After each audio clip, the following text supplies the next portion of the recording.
자, 오늘 하나님이 주시는 말씀은 구약성경 815면 우리 시편 20편 1절에서 9절까지의 말씀입니다.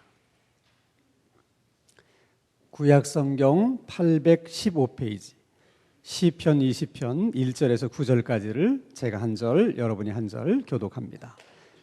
환난 날에 여호와께서 내게 응답하시고 야곱의 하나님의 이름이 너를 높이 드시며 내 모든 소재를 기억하시며 내 번제를 받아주시기를 원하노라.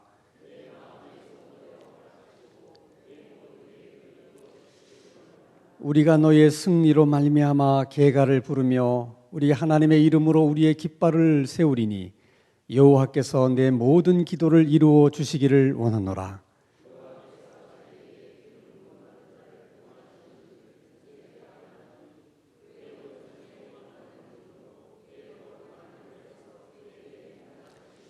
어떤 사람은 병거, 어떤 사람은 말을 의지하나 우리는 여호와 우리 하나님의 이름을 자랑하리로다. 9절 다 함께 여호와여 왕을 구원하소서. 우리가 부를 때에 우리에게 응답하소서. 아멘. 이 시편 20편의 내용은 이제 전쟁에 나가는 왕을 위해서 백성들이 기도하는 내용이에요.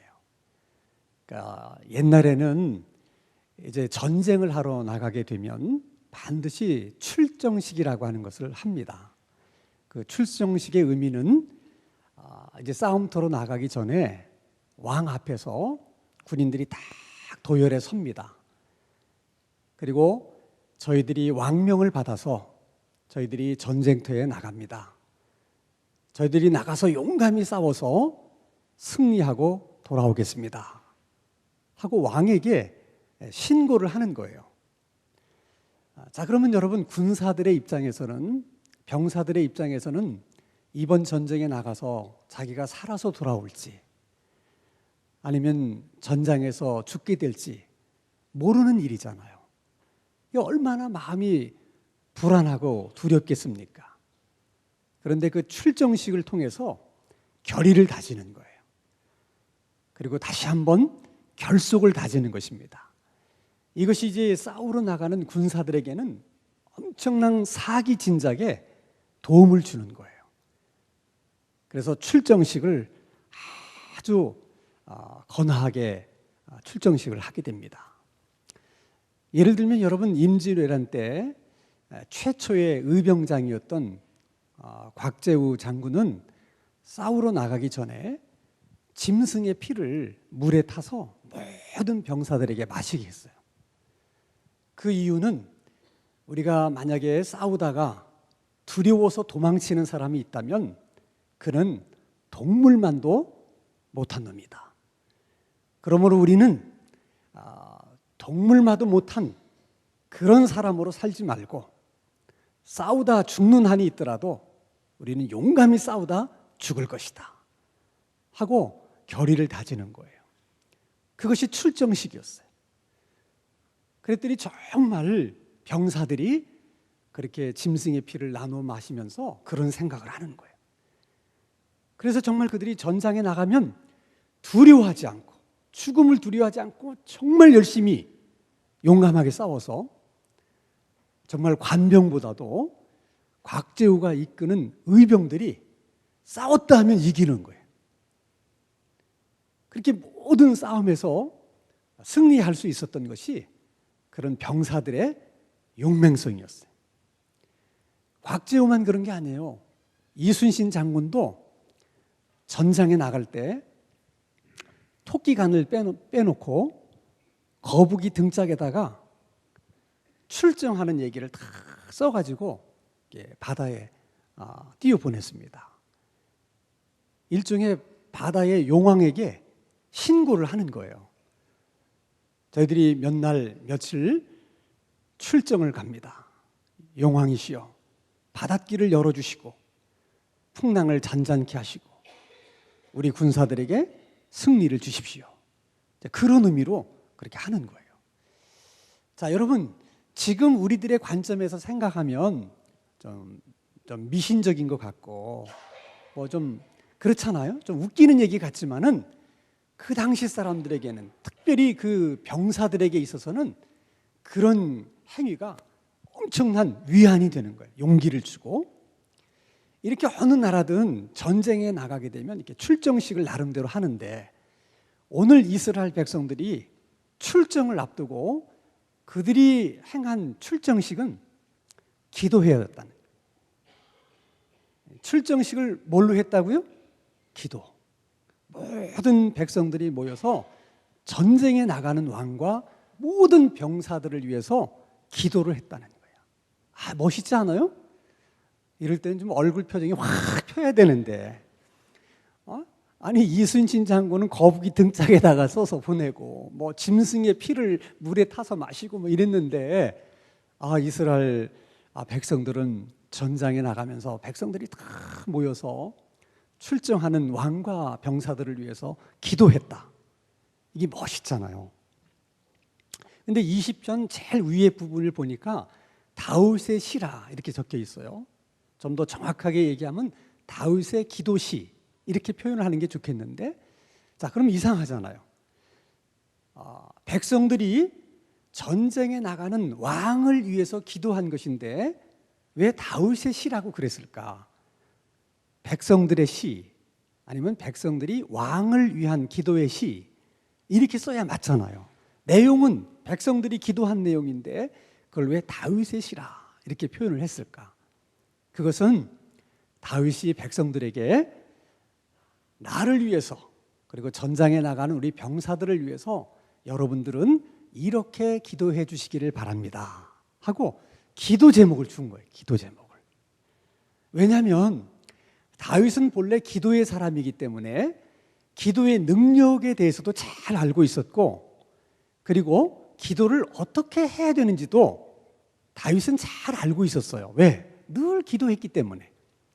그러나 백성들은 다윗처럼 기도하는 백성들이 아니었거든요.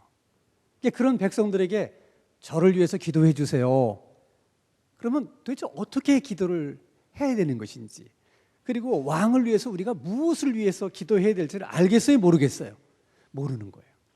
그래서 다윗이 이렇게 기도해 주십시오 하고 기도 제목을 백성들에게 준 거예요. 자, 그러면 여러분 그 기도 제목을 줄 때 그냥 막 생각나는 대로 아무렇게나 줬겠어요?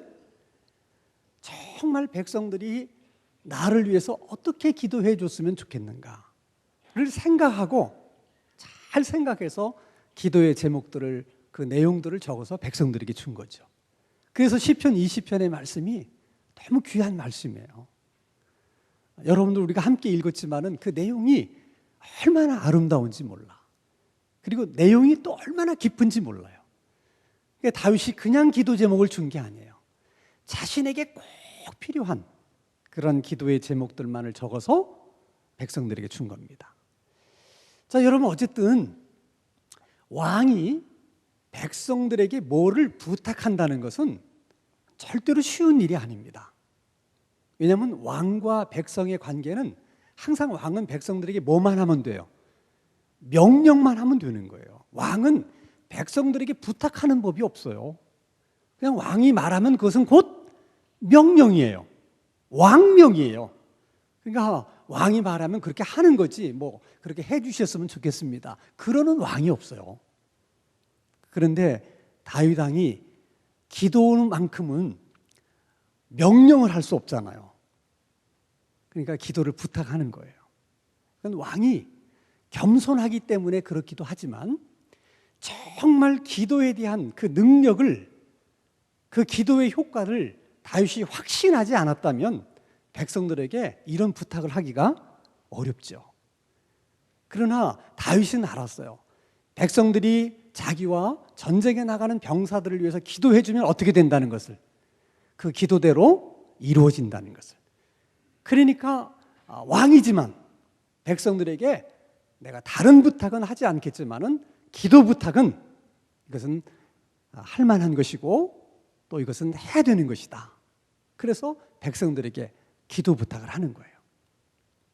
자, 여러분 우리가 출애굽기 17장에 보면 여러분 잘 아는 이스라엘과 아말렉과의 전쟁하는 장면이 기록되어 있죠. 모세가 산꼭대기에 올라가서 전쟁하고 있는 이스라엘 백성들을 축복하기 위해서 두 손을 높이 들었어요. 그랬더니 이스라엘 백성들이 이깁니다. 싸움에서. 팔이 너무 들고 있는 것이 힘들어서 팔을 내렸더니 이번에는 아말렉이 이기는 거예요. 그때 여러분 모세가 무슨 생각을 했겠어요? 팔을 들면 이기고 내리면 지는구나. 이걸 처음부터 알았던 게 아니에요. 처음에는 이게 무슨 일일까? 이게 마치 우연의 일치처럼 올리면 이기고 내리면 지고, 이게 우연의 일치로 이렇게 된 줄 알았는데 이게 한 번, 두 번이 아니고 계속 할 때마다 그러니까 이건 우연의 일치가 아니구나 하는 걸 깨달은 거예요. 그때 아론과 홀이 그 사실을 깨닫고는 이스라엘 백성들을 축복하는 모세의 손이 내려오지 않도록 양쪽에서 붙들어 주었더니 그날 전쟁에서 어떻게 승리를 했어요. 자, 그 승리는 여호수아가 또 그 이스라엘 백성들이 용감해서 이긴 게 아니에요. 뭐 때문에 이겼어요? 뭐 때문에? 모세가 손을 높이 들었기 때문에. 그 얘기는 그 전쟁은 누가 이기게 해주신 거예요? 하나님이.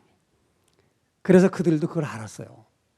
그래서 그날의 전투를 끝나고 그곳의 이름을 여호와 니시 이렇게 붙였어요. 여호와는 나의 깃발, 여호와는 나의 승리, 그런 이름을 붙인 거예요. 여호와 니시. 이름도 너무 멋있어. 한번 따라서 합시다. 여호와 니시. 여호와는 나의 승리, 여호와는 나의 깃발. 우리들에게도 하나님께서 여호와 니시 되는 하나님이신 줄로 믿습니다. 그러면 하나님은 왜 전쟁에 이기고 지는 것을 모세가 팔을 들면 이기고 뭐 내리면 또 지고, 이게 너무 우습잖아 이게. 아니 전쟁이 무슨 애들 뭐 장난입니까? 사람이 죽고 사는 문제인데 뭐 팔 올렸다고 이기고 팔 내렸다고 지고 뭐 어떻게 하나님이 이럴 수 있는가? 하나님이 이걸 통해서 이스라엘 백성들에게 가르쳐주고 싶은 것이 있었어요. 그것은 뭐냐면 전쟁의 승패는 병사의 수가 많고 적음에 달려있는 것이 아니고 무기의 탁월함에 달려있는 것도 아니고 오직 누구에게 달려있다는 거예요? 하나님에게 달려있다. 이걸 이스라엘 백성들에게 가르쳐주고 싶으셨던 거예요. 그게 여러분 쉬운 게 아니에요. 근데 어쨌든 여러분 이렇게 왕이 싸우러 나가면서 백성들에게 나와 병사들을 위해서 기도해 주십시오 하고 기도 부탁을 하고, 백성들은 그 청을 받아들여서 또 열심히 기도하고, 참 이런 나라는 참 아름다운 나라이면서 되는 나라야. 이런 나라는 안 될 수가 없어. 그런 것처럼 여러분 한 나라만 그런 게 아니에요. 한 가정도 어려운 일이 있을 때 부모들이 자녀들에게 너희들도 좀 기도해라. 그리고 또 자녀들이 부모님의 기도 부탁을 받아서 자녀들이 열심히 부모님을 위해서 기도해주고, 때로는 자녀들이 어려울 때 뭐가 힘드냐, 내가 너를 위해서 어떻게 기도해주면 좋겠느냐 해서 자녀들의 기도 제목을 듣고 부모가 또 열심히 자녀들을 위해서 기도해주는 그런 가정은 이건 안 될 수가 없는 거예요. 가정만 그러겠어요? 교회도 마찬가지. 교회도 목사님이 여러분들을 위해서 기도하고 또 여러분들이 목사님을 위해서 기도하고, 그런 교회는 안 될 수가 없는 거예요. 그래도 우리 교회에서 참 제가 감사하게 생각하는 것은, 제가 이렇게 주일날 이제 말씀을 전할 때 또 권사님들이 저를 위해서 중보 기도를 하신다는 거예요. 그게 얼마나 큰 힘이 되는지 몰라요. 그래서 강단에 서서 말씀을 전할 때 때로는 힘들 때도 있고 이렇게 어려울 때도 있지만, 그때도 이 시간에도 나를 위해서 기도하시는 분이 계시는구나 이렇게 생각하면 없던 힘도 막 생기는 거예요. 그럼 보세요. 그러면 그 힘을 의지해서 또 말씀을 잘 전하면 또 성도님들이 은혜를 받고, 또 은혜 받은 그 마음으로 목사님을 위해서 또 열심히 기도하고, 그러면 또 목사님이 또 그 기도의 덕으로 또 하나님께 능력받아서 또 말씀 열심히 전하고, 그런 교회는 잘 되는 교회야. 안 되는 교회는 목사님 위해서 기도를 안 해. 그러니까 목사님도 성도들의 기도에 이 지원을 못 받으니까 말씀을 전하는데 힘이 없어. 그래도 말씀에 힘이 없으니까 또 교인들은 또 실망해가지고 더 기도 안 해. 그러면 또 목사님은 더 말씀이 안 좋아져. 그럼 또 막 비판해. 그럼 목사님은 어렵고 힘들 때일수록 성도들의 격려가 필요하고 기도해주는 그 에너지를 받아야 되는데, 그런 기도의 에너지는 받지 못하고 계속 비판만 받고 판단만 당하고, 그러면 있던 에너지도 다 빼앗겨. 그럼 그런 교회는 안 되는 교회야. 그러니까 여러분 뭐든지 그래요. 잘 되고 못 되는 거가 결과를 놓고 보면 굉장히 큰 것이지만 시작은 아주 작은 데서부터 시작이 되는 거예요. 아주 간단한 일에서부터 시작이 되는 거예요. 그건 교회 일만 그런 게 아니에요, 여러분. 가정일도 마찬가지예요. 그래서 성도들 간에도 마찬가지죠. 이렇게 서로가 격려하고 칭찬하고 그렇게 하라고 하는 이유가 있어요. 주일날 이제 예배가 끝나면 이제 목사님이 축도를 합니다. 이 축복 기도는 하나님께서 그렇게 기도하면 내가 그들에게 그렇게 복을 주겠다. 그러셔서 이제 목사님들이 축복 기도를 하는 거예요. 할 때 세 가지를 기도합니다. 주 예수 그리스도의 은혜와, 그리고 하나님의 사랑과 성령의 교통하심이 모든 성도들 가운데 함께 있기를 바랍니다. 그러니까 여러분, 은혜가 있다는 게 복이고, 하나님의 사랑이 임한다는 게 복이고, 성령이 교통하신다는 게 복이라는 거예요. 그게 왜 복인 줄을 아셔야 돼. 성령의 교통이라고 하는 것은 성도들 간에 교제하는 것을 말하는데, 자, 성령님이 예를 들어서 교통한다는 것은 집사님에게 임하셨던 성령님이 또 권사님에게도 임하고, 권사님에게 임했던 성령님이 또 어떤 성도님에게도 임하고, 그래서 모든 성도들 사이를 성령님이 이렇게 다니는 거예요. 이렇게. 그러면 그 안에서 성령의 교통하심이 있고 운행하심이 있기 때문에 거기에 성령의 능력이 나타나는 거예요. 그런데 성령님이 막 교통하시려고 그러는데 어느 부분에 가서 막히는 경우들이 있어요.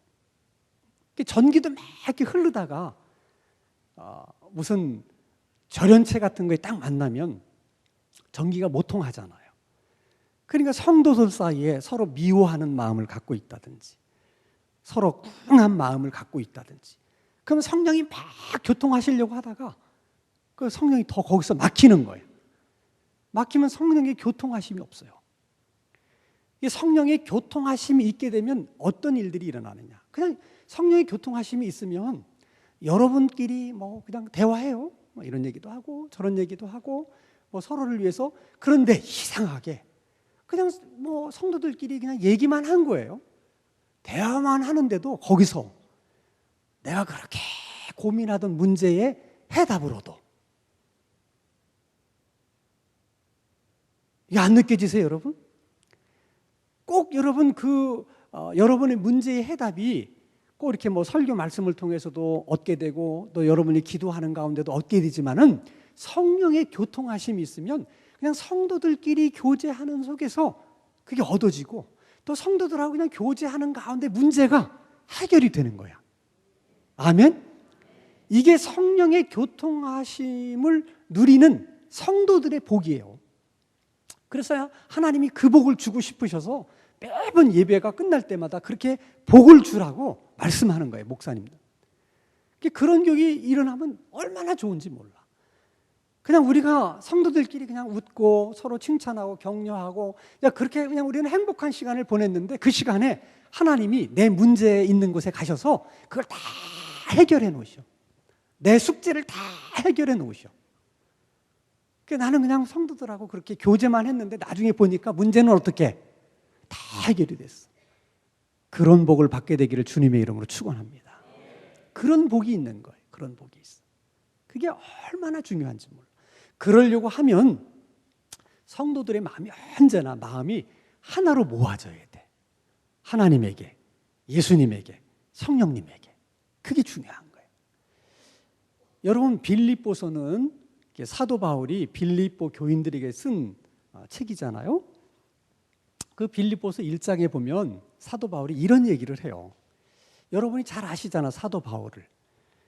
그분이 정말 1차 전도여행, 2차 전도여행, 3차 전도여행 얼마나 많은 것을 그냥 부지런하게 다니면서 전도를 했습니까? 하루도 가만히 있는 날이 없었어. 그러던 사람이 복음 전하는 것 때문에 붙잡혀서 로마 감옥에 갇히게 됐어요. 아니, 조금도 가만히 있지 못하고 여기저기를 다니면서 전도하던 사람이 감옥에 갇혀 있으니까 할 수 있는 일이 있어요, 없어요?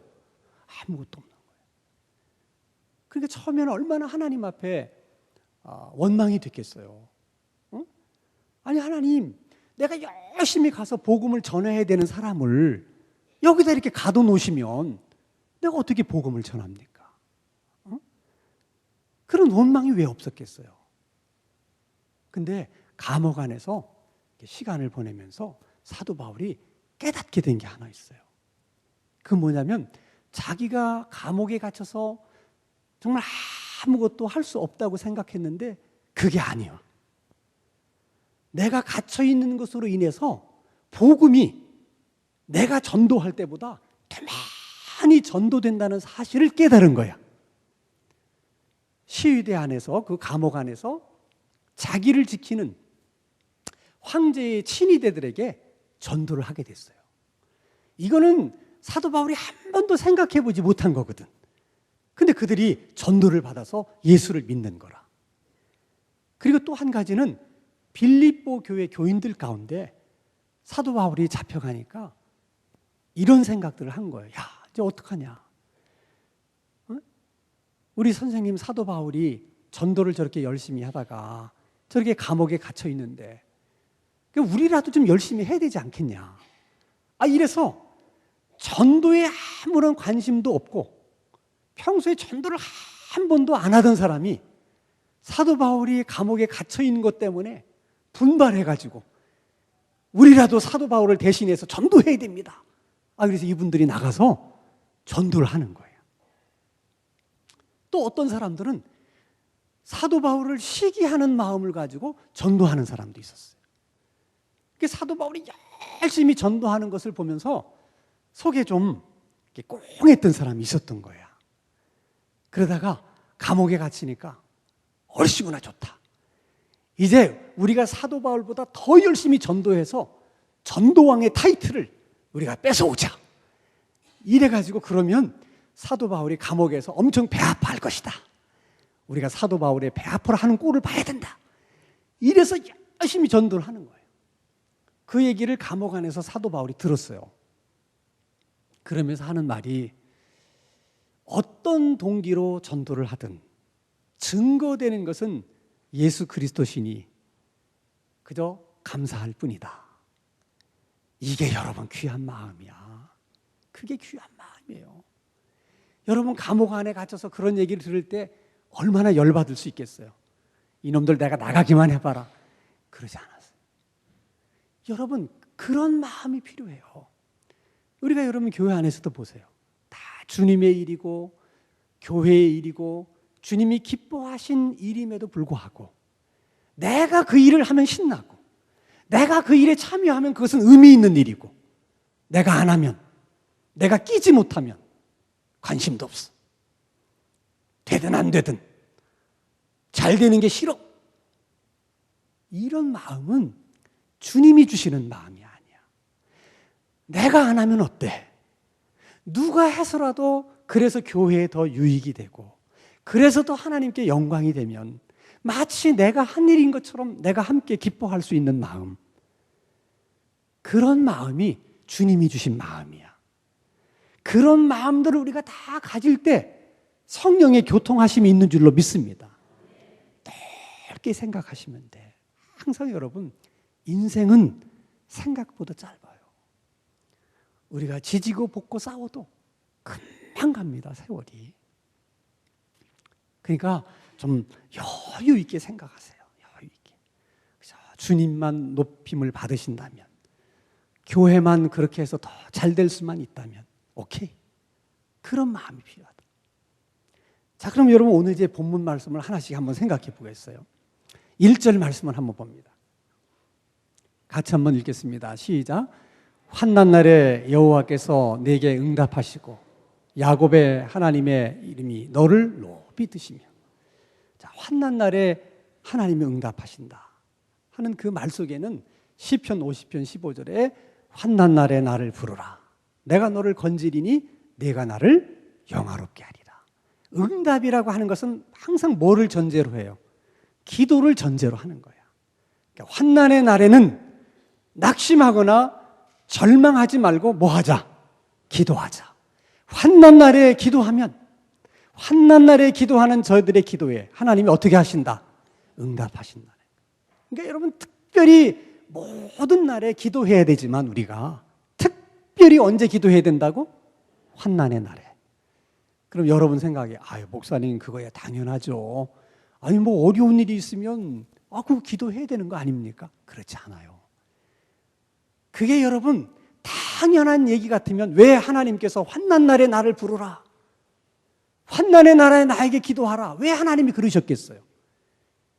여러분 정말 환난이 찾아오면, 정말 어려운 일이 찾아오면 너무 낙심이 돼서 기도가 나온다 안 나온다? 안 나온다는 거야. 나오는 건 한숨이고 나오는 건 낙심이야. 기도할 힘이 없어. 그래서 하나님이 말씀하시는 거예요. 환난 날에 나를 부르라. 환난의 날에 기도하라. 여러분 환난의 날에 낙심하지 않고 기도할 수 있는 게 복인 줄로 믿습니다.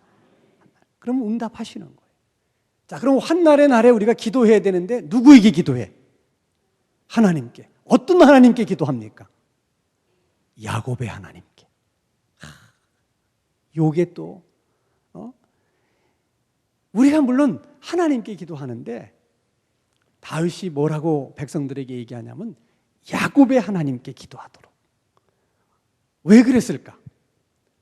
야곱은 환난의 삶을 살았던 대표적인 인물이야. 그래서 창세기 47장에 보면 바로왕 앞에 섰을 때 바로왕이 야곱의 나이를 물어봐요. 아마 이렇게 얼굴로 보니까 나이가 많이 들어서 보여서 그랬는지 하여간 물어봐. 몇 세나 됐느냐? 그랬더니 야곱이 얘기하기를 내 나이 130인데 조상들이 살았던 나이에 비하면 아무것도 아닙니다. 그러나 내가 조상들에 비해서 험악한 세월을 보냈습니다. 이렇게 얘기하는 거예요. 130년의 삶 가운데 야곱은 정말 많은 환난을 겪은 분이야. 그러니까 이게 환난을 당할 때는 야곱의 하나님의 이름을 부르는 거예요. 그러면 여러분 하나님의 입장에서 환난 속에 그냥 하나님이라고 부르지 않고 야곱의 하나님이시여, 환난 속에 있는 나를 기억하시고 환난 속에서 부르짖는 나의 기도를 들으시고 야곱에게 함께 하셨던 그 은혜를 저에게도 주시고 야곱에게 주셨던 그 축복을 저에게도 주십시오. 이게 기도하면 하나님이 들으실 때 얼마나 멋있겠어. 안 그래? 이왕이면 그냥 하나님 그러는 것보다 그렇게 기도하면 더 감칠맛이 나잖아. 그 기도의 마음을 거기다 다 담아서 드리니까. 그러니까 여러분 기도를 열심히 하다 보면 기도에 대해서도 그렇게 형식적이고 기계적인 기도가 아니라 그렇게 우러나오는 거예요. 그럼 여러분들이 정말 갈 바를 알지 못하면서 내가 떠나야 되거나 뭔가를 결정해야 되는 그런 상황 속에서 기도할 때는 어떤 하나님을 불러야 돼? 아브라함의 하나님. 잘하셨어요. 정말 순종하기 어려운, 정말 내가 정말 이걸 순종해야 되나? 그 정말 어려운 순종을 앞에 두고 기도할 때는 어떤 하나님 불러야 돼? 이삭의 하나님. 이삭의 하나님. 이삭의 하나님.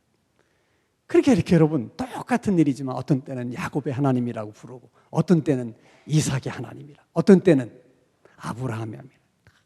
얼마나 아름다운지 모르겠어요. 그러면서 3절에 이렇게 기도하라고 기도 제목을 주십니다. 같이 한번 읽겠습니다. 시작.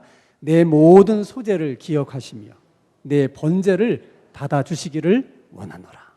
여기서 소제나 번제는 다 하나님 앞에 드리는 제사인데 그 제사의 의미는 좀 달라요.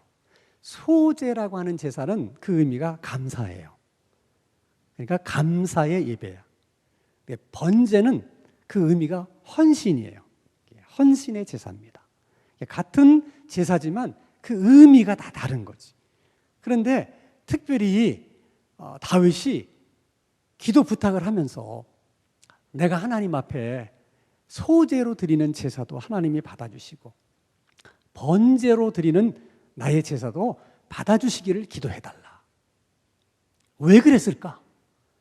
하나님이 그 제사를 받으시면, 내가 늘 얘기하잖아요. 하나님은 받으시면 절대로 입을 닦으시는 분이 아니라는 거예요. 무엇이든지 여러분의 감사를 받든지 여러분이 드린 헌금을 받든지 여러분이 한 봉사를 받든지 여러분이 한 기도를 받으시든지 여러분이 한 예배를 받으시든지 하나님은 뭐든지 받으시면 반드시 주시는 하나님이시야. 그러니까 하나님이 받으시느냐 그게 문제지, 받으시기만 하면 되는 거야 다. 그래서 다윗은 그걸 알았어요.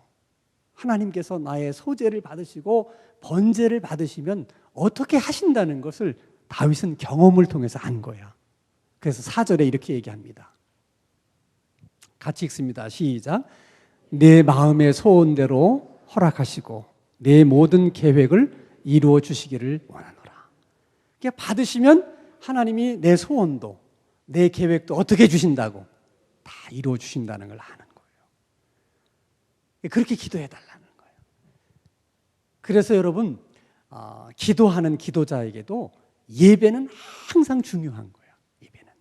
그러니까 여러분들이 예배를 잘 드리면 늘 하나님께서 받으시는 예배를 드릴 수 있는 예배자가 되면 정말 내가 마음속으로만 이렇게 생각해서 소원하는 마음 이랬으면 좋겠다. 그리고 사실 한 번도 그걸 가지고 하나님 앞에 기도해 본 적은 없어. 근데 어느 날 돌아보면 그게 이루어져 있는 거야. 깜짝 놀라는 거야. 이렇게 하나님은 우리의 세미한 마음의 소원도 다 기억하고 계시는 거예요.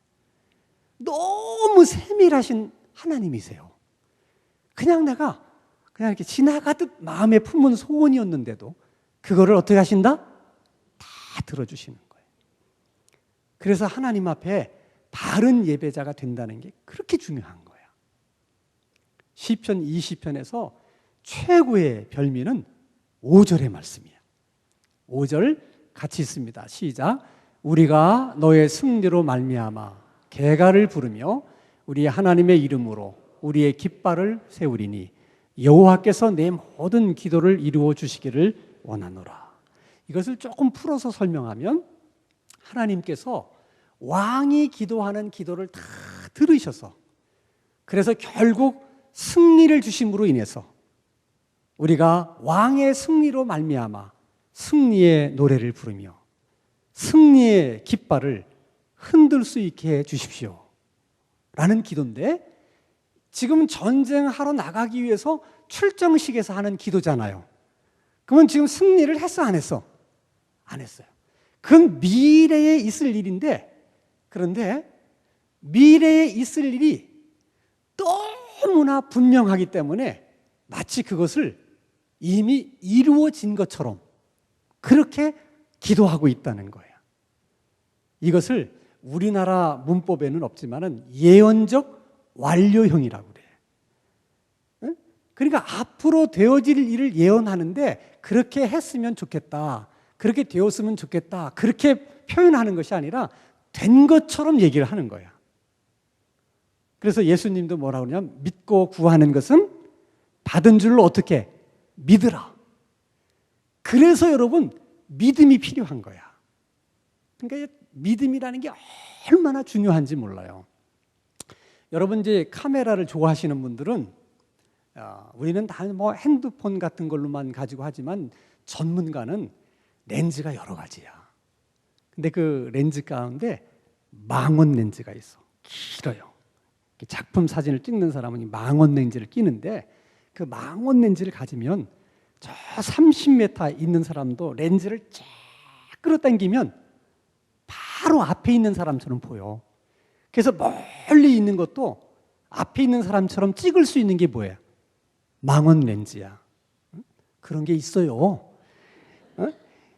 이렇게 줌으로 당기면 멀리 있는 것이 가깝게 보이는 거야. 이게 믿음이야, 여러분.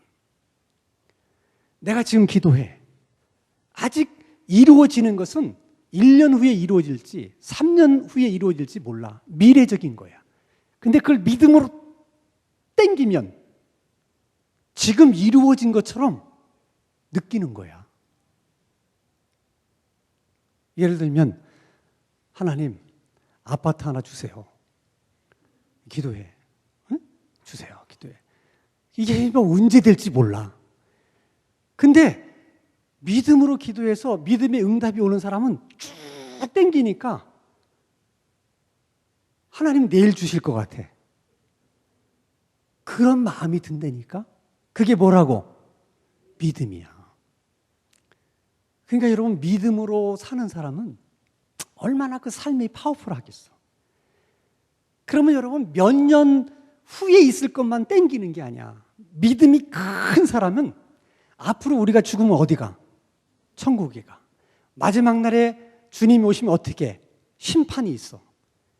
우리 생각이 아주 먼 미래에 있는 일이잖아. 그렇죠? 근데 그걸 믿음으로 쫙 땡기면 천국이 바로 내일 있을 것 같아.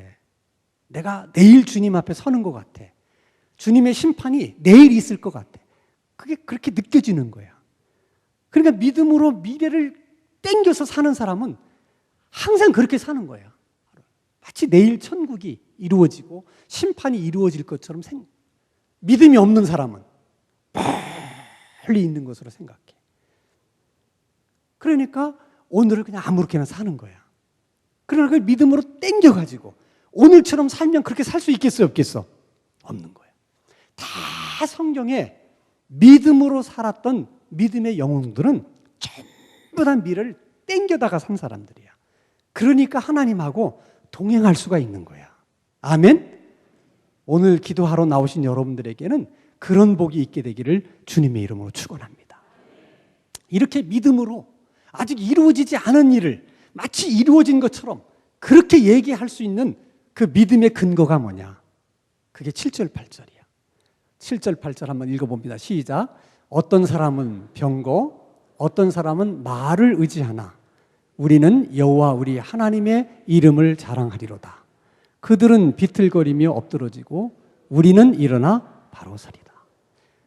많은 사람들은 말을 의지하고 병거를 의지하지만은 우리는 하나님을 의지한다.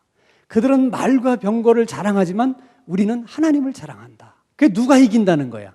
하나님을 의지하는 자. 하나님을 자랑하는 자가 이긴다는 거예요.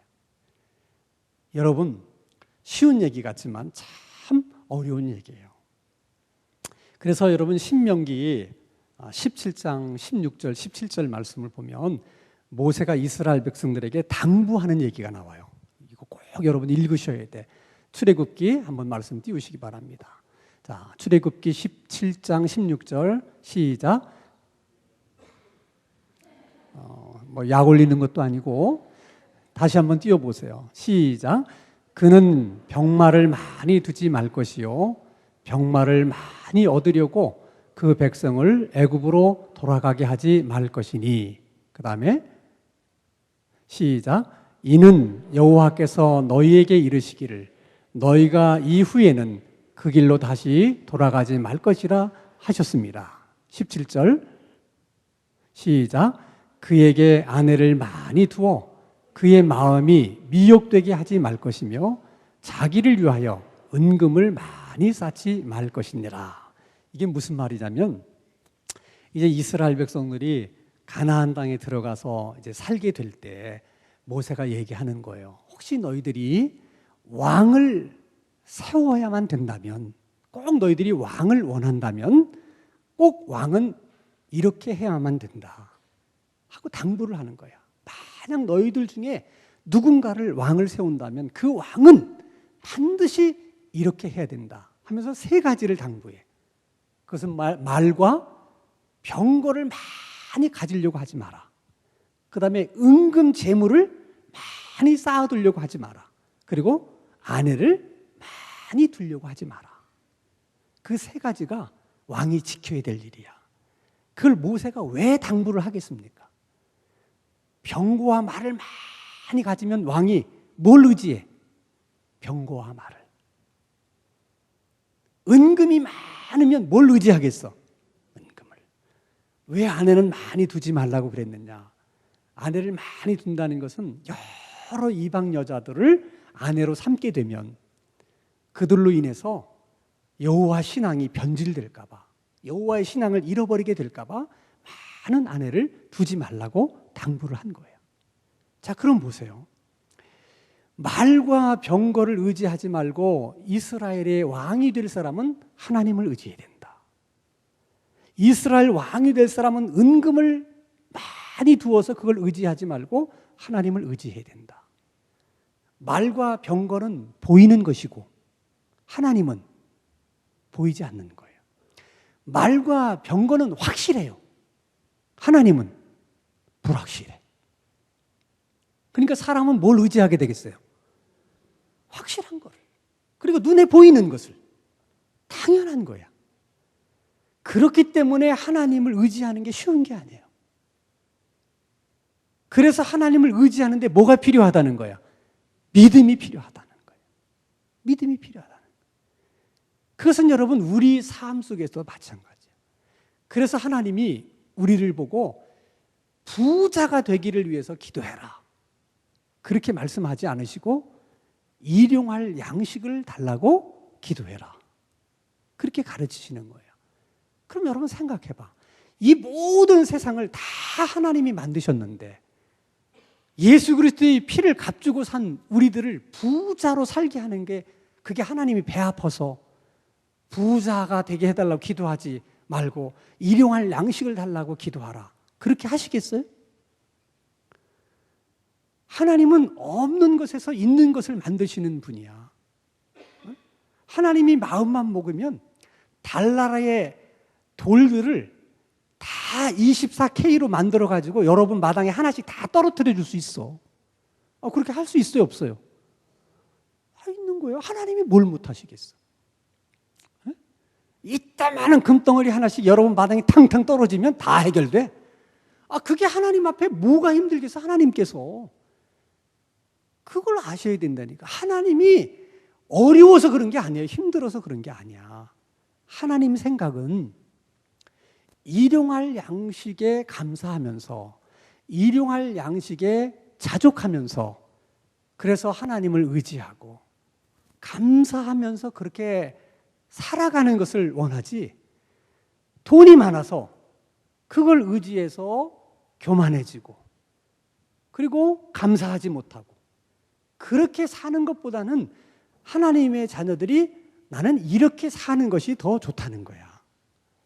그러니까 물론 내가 부자이면서 겸손하고 내가 부자지만 하나님을 의지하고 그렇게 살 수 있다면 오케이. 그건 괜찮은 거예요.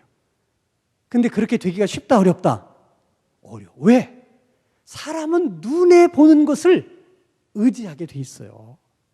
아무리 안 그러려고 해도 그렇게 돼. 그러니까 하나님이 보실 때는 그런 위험성이 많은 거야, 이게. 그러니까 잠깐 사는 인생인데 그 위험성을 안고 그렇게 되느니 내가 너희들을 먹는 걸로 고통스럽게 하거나 먹는 것 때문에 괴롭게나 그렇게는 하지 않는다는 거야. 너희들이 살아가는데 꼭 필요한 양식은 내가 주겠다는 거야. 그건 구하라는 거예요. 그러니까 여러분들이 항상 마음의 기준을 이렇게 갖고 살면 돼.